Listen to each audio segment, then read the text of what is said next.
Do Evangelho segundo São Mateus. Naquele tempo, disse Jesus aos seus discípulos: quando virdes instalado no lugar santo, o leitor deve entender aquela trágica abominação profetizada por Daniel. Então, quem se encontrar na Judeia, fuja para as montanhas. Quem estiver no terraço, não desça para tomar qualquer coisa de casa. Quem se achar no campo, não volte atrás para apanhar o manto. Pior ainda para as que andarem grávidas e tiverem crianças de peito nesses dias. Pedi para não terdes que fugir no inverno ou em dia de sábado. Com efeito, haverá então uma grande tribulação, tal como não houve desde o princípio do mundo, nem voltará a haver. A tal ponto que, se estes dias não fossem abreviados, não escaparia criatura alguma. Serão, todavia, abreviados em atenção aos escolhidos. Se então vos disserem, aqui está o Cristo, ou ei-lo acolá, não acrediteis, porque hão de aparecer falsos cristos e falsos profetas, que farão tais milagres e prodígios, que se isso fosse possível, arrastariam ao engano os próprios escolhidos. Ficai prevenidos, se portanto vos disserem, ele está no deserto, não saiais, ele está escondido, não acrediteis.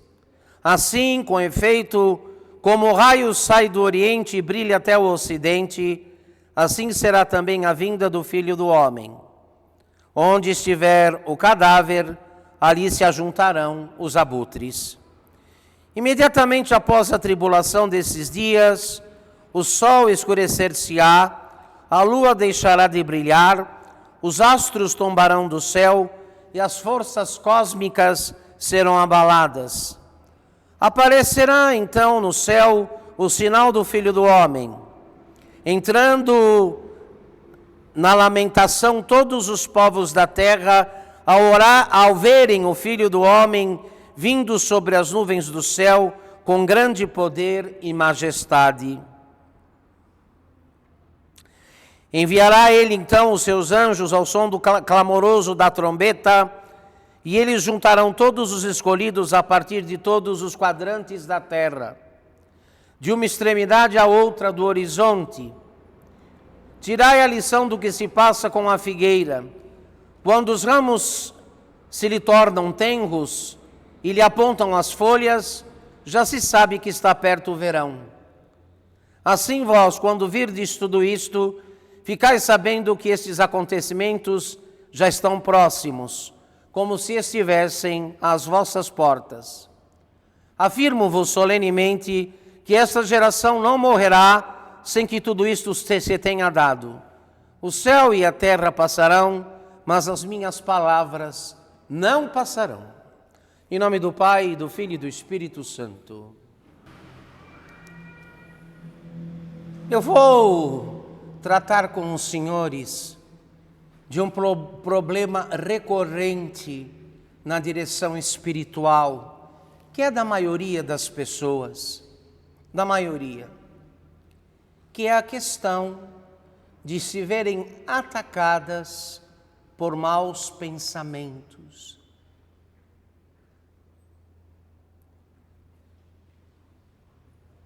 Pensamentos que surgem da sugestão do ambiente onde vivem, onde trabalham, ou das lembranças de situações e de pecados do passado.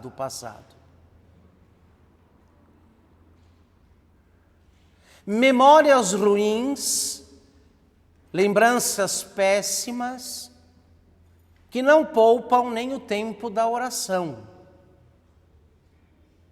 A pessoa diz, eu começo a rezar, isso me vem à cabeça. Eu não consigo, e às vezes é difícil o combate. É algo que demora para sair, demora para passar.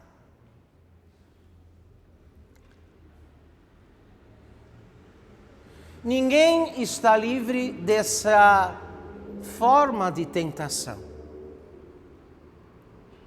Não há lugar na terra que garanta que ali esse tipo de problema não vai ocorrer, nem no monastério mais santo, nem no mosteiro mais santo, os que ali vivem estão livres ou blindados contra esse tipo de problema. Nós não somos monges e não guardamos uma disciplina séria quanto às coisas que vemos e ouvimos.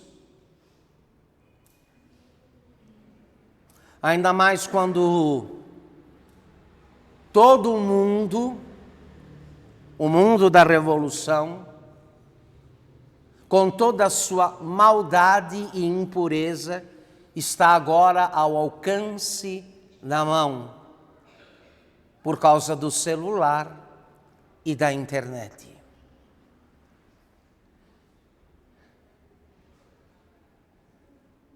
E vocês sabem, no que diz respeito à nossa salvação e ao progresso, ao nosso progresso na virtude e na vida cristã, a memória tem um papel decisivo. Memória e inteligência exercem papéis decisivos. Não se ilude e não se engane, meu irmão. Isto é coisa que não vai passar por si. Não, depois com o tempo, com a idade. Eu digo da minha experiência de confessor, que já atendi pessoas com mais de 90 anos com esse tipo de problema.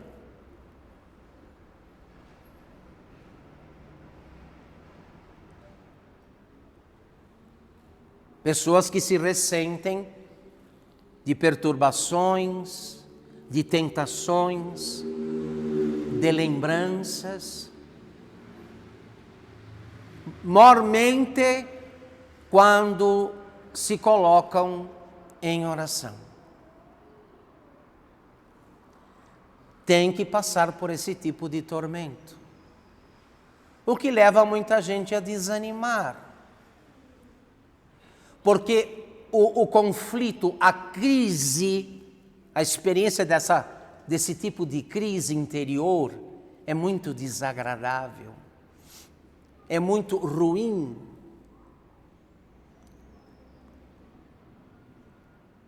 E muitos, para não terem que combater, ou por não conseguir vencer durante o combate, desistem de rezar.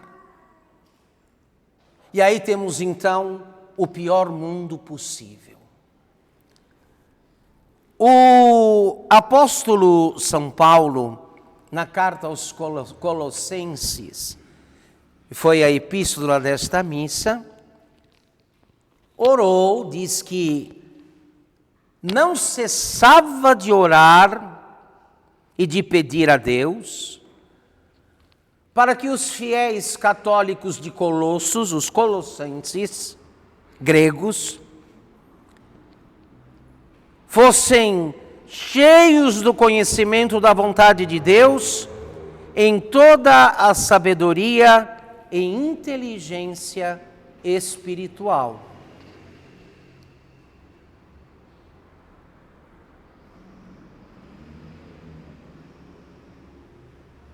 Então, há uma inteligência espiritual. E do que ela é feita? É disso que vamos tratar aqui agora. Do que é feita essa inteligência espiritual que dá condições para o fiel não apenas rechaçar os maus pensamentos, as tentações por um lado, como mergulhar de algum modo na suavidade e na doçura de Deus, porque quem eleva o seu pensamento a Deus não pode experimentar outra coisa a não ser aquilo que o salmista dizia: provai e vede quão suave é o Senhor. Provai e vede quão suave é o Senhor. Então, a primeira coisa a recordar é o seguinte: o pensamento é a lâmpada à luz do coração. O pensamento mostra o mal a evitar e o bem a fazer. O pensamento aclara, dirige e governa o coração. Se o nosso pensamento, se as nossas reflexões são vãs e inúteis, e se damos acesso a elas, vazão, então os nossos desejos o serão também.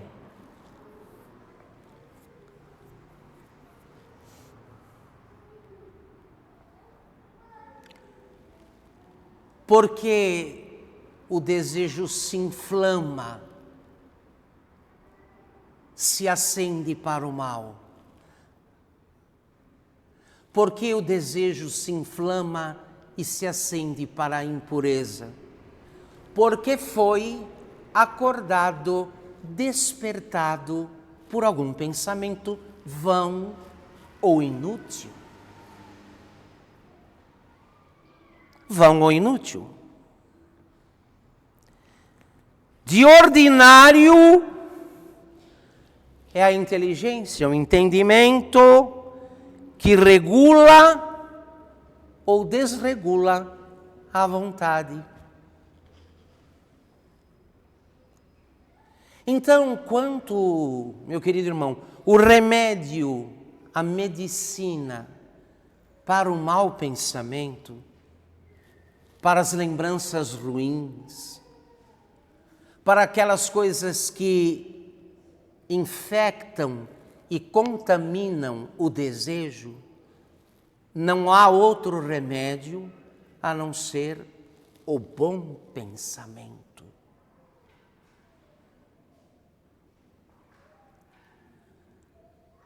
Portanto, numa situação de tentação, de combate, quando se é acossado por pensamento, algumas pessoas dizem, admiradas de si, mas como é que eu pude pensar uma coisa dessa? Como é que isso me ocorreu? Então, meu caro, o que nós temos como saída e como remédio é a disciplina do bom, do bem pensar, que não é outra coisa a não ser o dever diário, porque como podemos passar por essas tentações, por esse tipo de situação todos os dias, e é o caso de muita gente, estimulada inclusive pelo ambiente, pela situação de vida na qual se encontra, não há outra saída a não ser se impor a disciplina da meditação, de elevar o entendimento, a inteligência a Deus e as coisas dele. Uma vez que o entendimento, uma vez que ele esteja cativado pelas coisas de Deus, o impacto, a atração, o assédio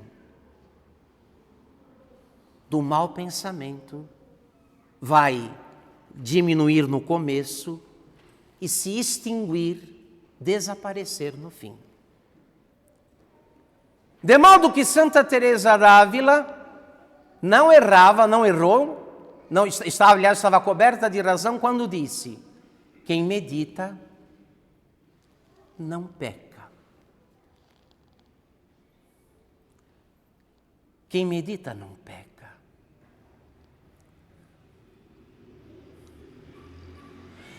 Mas vejam os senhores,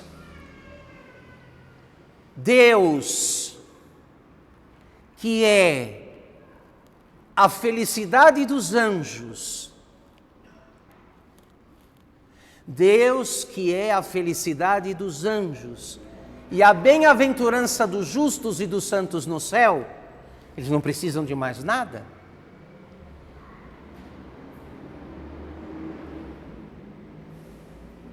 Nem os anjos, nem os justos no céu precisam de modo desordenado de qualquer coisa criada. Deus lhes basta. O Deus que basta aos anjos e aos santos não nos basta.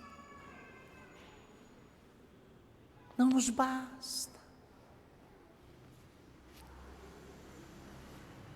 Vejam como somos atraídos de modo sistemático por tudo que não é Deus.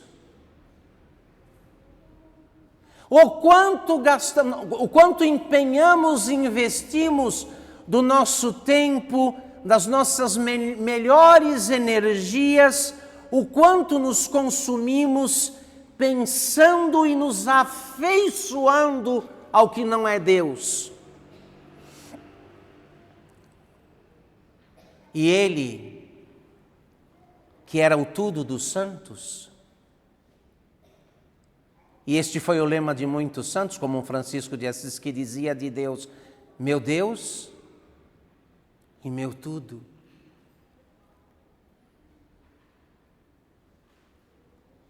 Meu Deus e meu tudo é o outro nome do céu. Meu Deus e meu tudo é o outro nome do céu.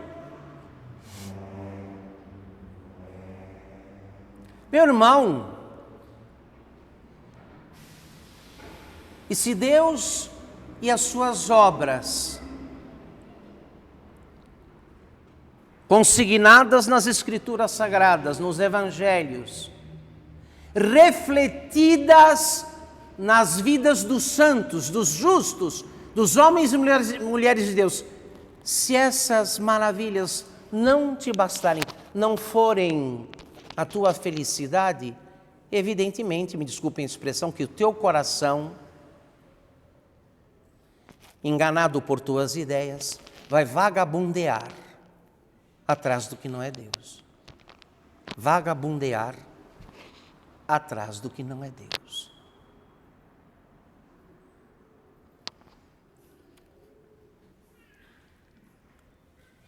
Então algumas pessoas se ressentem, inclusive, da reincidência em certos pecados. E elas se assustam com isso. Padre, olha, de novo, os pecados que eu já confessei, de novo caí neles. Não percebem a relação que há entre o entendimento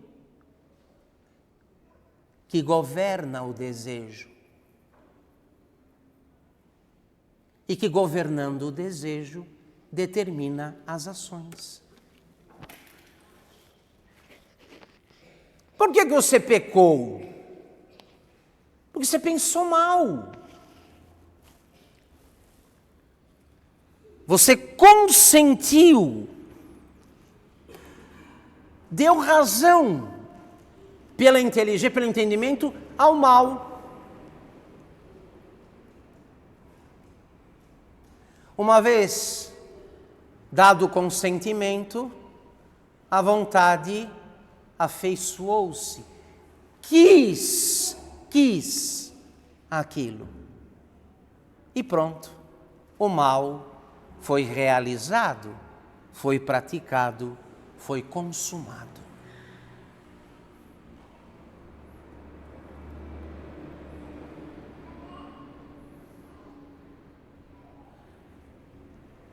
O apóstolo São Paulo não estava de brincadeira quando disse que nós éramos o templo do Deus vivo.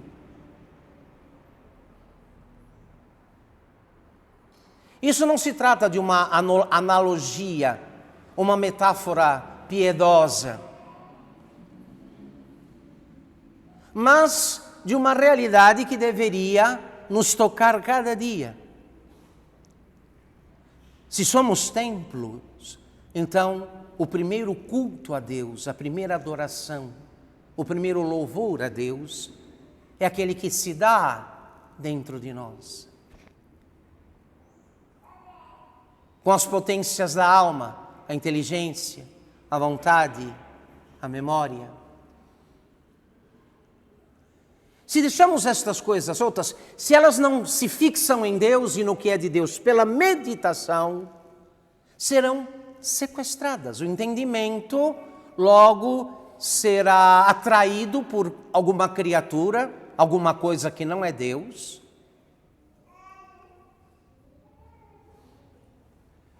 Essa atração vai despertar o desejo daquela criatura, não importa qual. Então, não se fará outra coisa a não ser inclinar-se para possuir aquilo que se entendeu e que se desejou.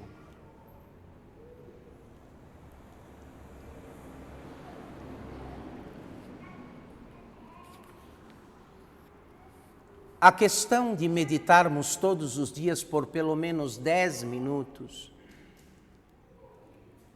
e ainda mais nos tempos miseráveis nos quais nos encontramos, é para nós questão de vida ou morte. De vida ou morte.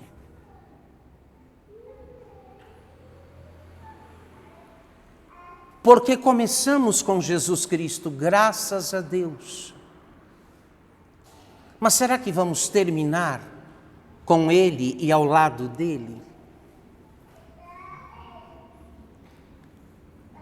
Assediados, cercados, atraídos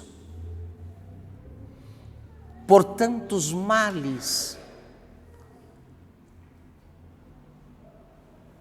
que se apresentam como novidade, como moda, como direito humano, como alternativa. Se não tivermos o nosso coração, nossa alma, fixada em Deus, que é o fim último da meditação cristã, é certo, senhores e senhoras, que não vamos longe com Jesus Cristo. Vamos acabar desistindo.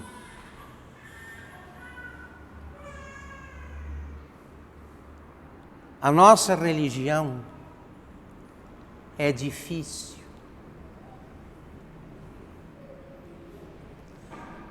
Qualquer católico aqui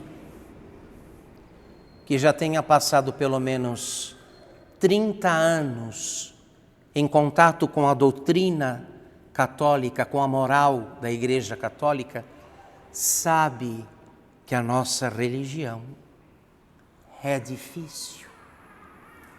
Não é fácil. Não é.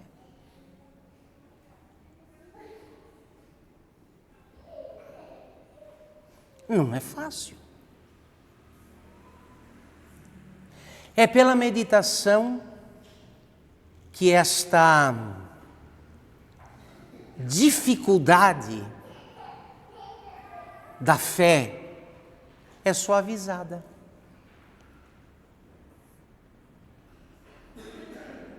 É meditando e, portanto, saboreando pela meditação a doçura das coisas divinas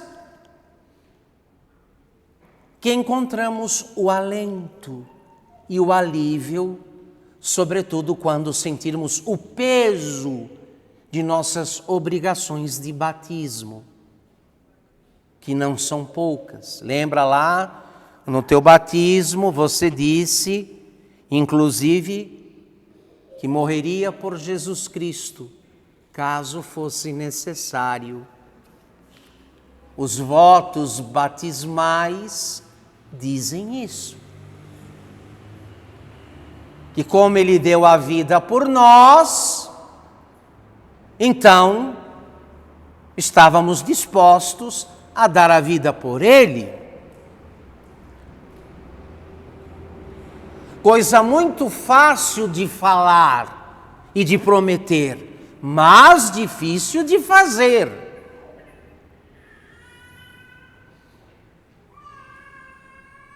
Portanto, meus senhores e minhas senhoras, meus queridos amigos, se há aqui na Terra uma experiência de oásis e de alívio, se há de algum modo uma antecipação daquela alegria e daquela felicidade própria dos anjos e dos justos na eternidade, é aquilo que acontece quando alguém se debruça sobre a verdade divina, sobre Deus e o que é dele, sobre Deus e o que dele resplandeceu na igreja e nos seus santos.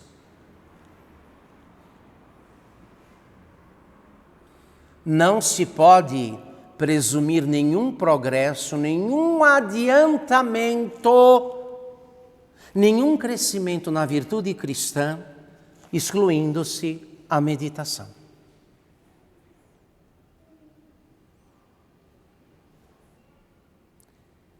Quem medita sobe e respira o ar do paraíso. Entenderam o que o padre disse? Pela meditação se é alçado, se é levantado ao paraíso e se respira ali o ar dos anjos e dos santos.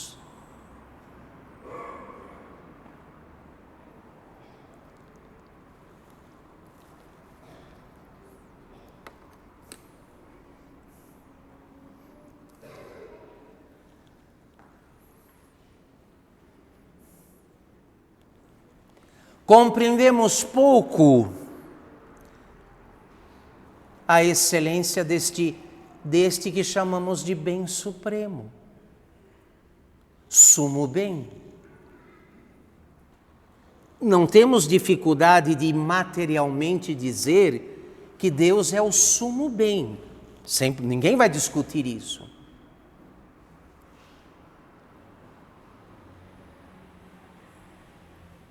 Mas se é o sumo bem, não deveria te contentar de modo pleno?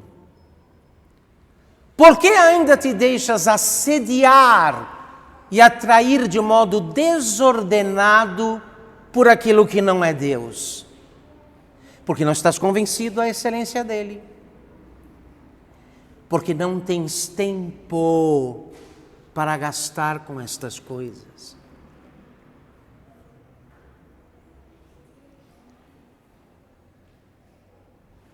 Toda ação, boa ou má, foi antes um pensamento bom ou um pensamento mau.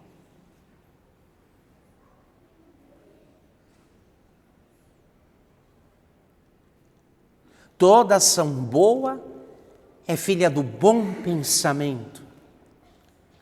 Toda ação que vale para o céu, que merece, tem mérito para o céu, foi antes de tudo um pensamento do céu. Um pensamento de Deus, do que Ele é, do que Ele fez, do que Ele faz, do que Ele fará. Outro tanto se pode dizer com relação às incontáveis maldades e delinquências que praticamos. Também elas são filhas dos nossos pensamentos.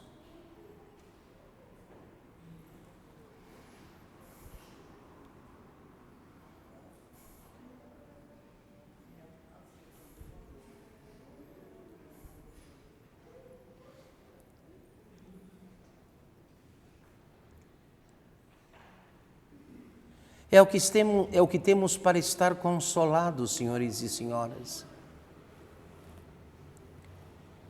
É o que temos para estar fortalecidos e orientados, sobretudo no período, nos tempos de provação, nos tempos de prova e de dificuldade.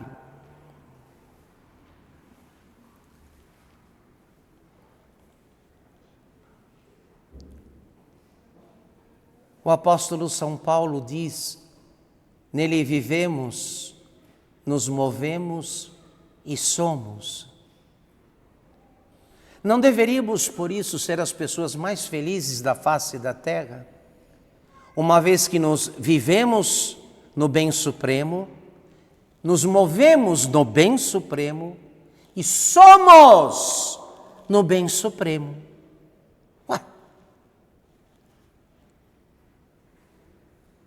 E, no entanto, não é raro nos encontrarmos com um ar de frustração, de decepção, de desânimo.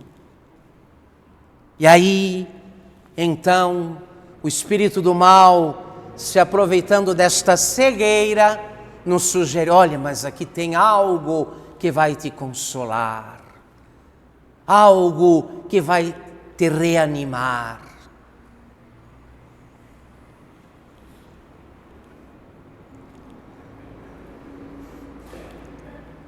Então, meus caros, levemos a sério a tarefa de começarmos com pelo menos 10 minutos a cada dia, uma espécie de subida, de ascensão ao paraíso, ao céu, pela meditação, para lá respirar a atmosfera, o ar que envolve os anjos e os santos. E aí vamos descobrir rapidamente que do mundo que nos cerca precisamos pouco, e desse pouco precisamos menos ainda. Em nome do Pai, e do Filho, e do Espírito Santo.